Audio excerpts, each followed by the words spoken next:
Now, if you're using a mixer to get your audio into your live stream, you've got microphones hooked up to your mixer, but you need to get that mixer audio into your live stream, we're going to cover a variety of different ways to do that. Now, this is if you have something like a RODECaster Pro, a Mackie DLZ, or any other sort of analog mixer, or even digital mixer.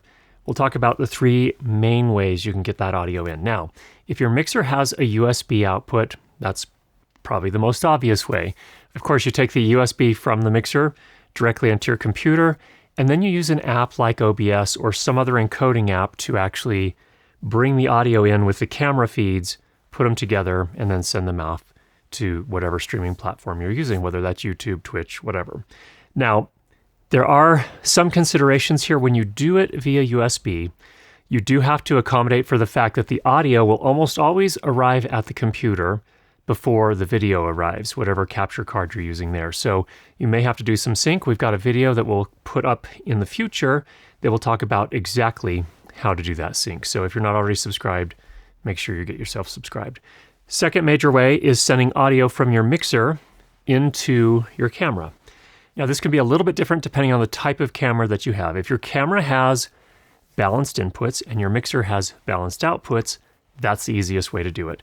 Usually the output on the mixer will be 1/4" TRS, sometimes XLR, and then the inputs on the camera will typically be XLR. So you may need, if your mixer has 1/4" outputs, you may need a cable that goes 1/4" TRS balanced to XLR male to get that into your camera. And with that cable, you can connect your mixer directly to your camera, and that takes care of the connection.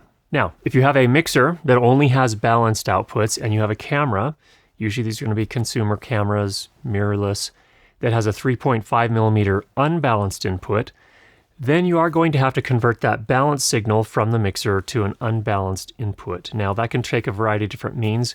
In some cases, there are cables that will allow you to do this, but I would actually typically recommend something like the CleanBox Pro to convert between balanced and unbalanced.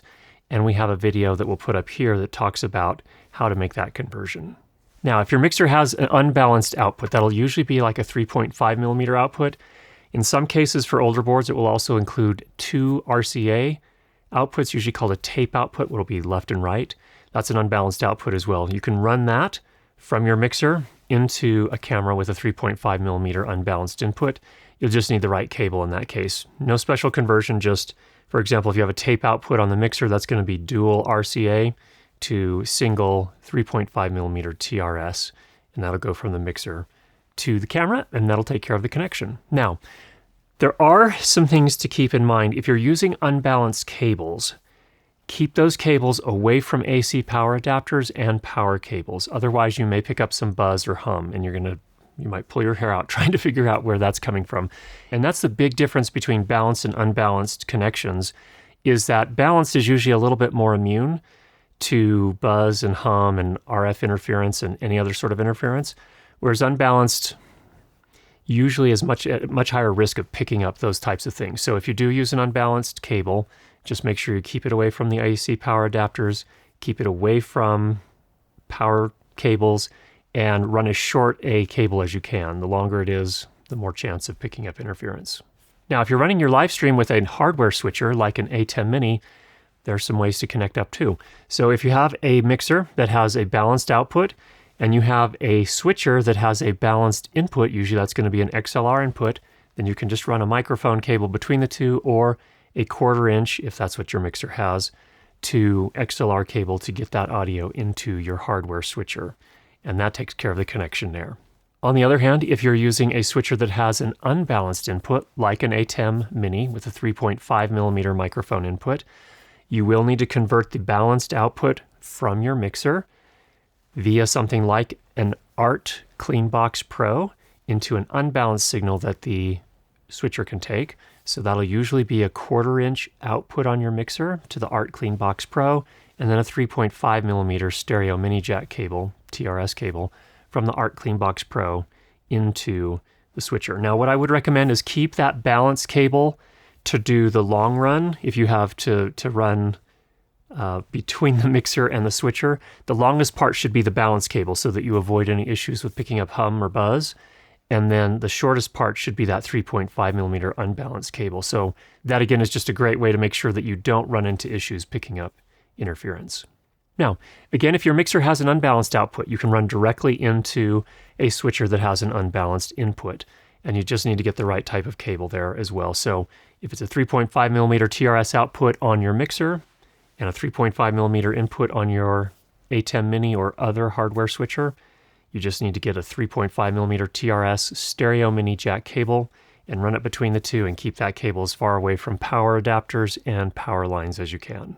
Now, when you are running audio from a mixer to a switcher, you also have to take care of sync there as well, because the audio will almost always arrive before the video does and they'll be out of sync. So you'll be moving your lips, but the sound won't be coming at the same time. So we'll have a video coming soon on this channel that will talk about exactly how to sync those up. And using something like an ATEM Mini, it has the built-in functionality to provide an audio delay so that it waits and you can make it so that it goes in sync with the video. There's one other consideration that we need to take care of, and this will also be in a future video, is that when you are sending audio from your mixer into your camera or into a hardware switcher, you have to calibrate the levels between the two of them so that if you're looking at the meters on the mixer and they're hitting up against maybe -12, they also need to be hitting up against -12 in the switcher or on the camera.